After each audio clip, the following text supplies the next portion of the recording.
1930వ సంవత్సరంలో దక్షిణ భారతదేశంలో పరమేశ్వరపురం అనే చిన్న గ్రామముండేది. జీవితమంతా ఎంతో సాధారణం.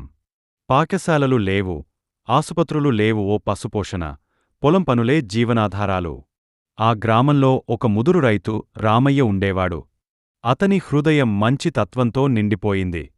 ఒక మంచి పని 100 రెట్లు తిరిగవస్తుంది అనే నమ్మకం అతనిది. ఎవరికైనా అవసరమైతే అతడు ముందుండేవాడు. ఒక సంవత్సరం గ్రామంలో తీవ్రమైన కరువు వచ్చింది.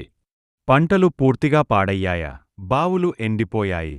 ప్రజలు భయంతో గడగడలాడిపోయారు. రామయ్య తన గిడ్డంగిలో భద్రపరిచిన గింజలను అందరికి పంచాడు.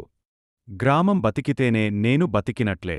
బావులు ఎండిపోయాయి. ఎలాంటి ఆశ లేకుండా భయంతో అందరితో పంచుకున్నాడు. రామయ్య తన గిడ్డంగిలో భద్రపరిచిన గింజలను అందరికి పంచాడు.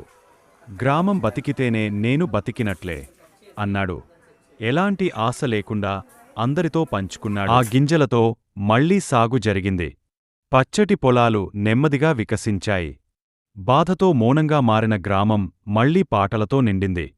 ఇది ఒక మంచి మనిషి వల్లే జరిగింది.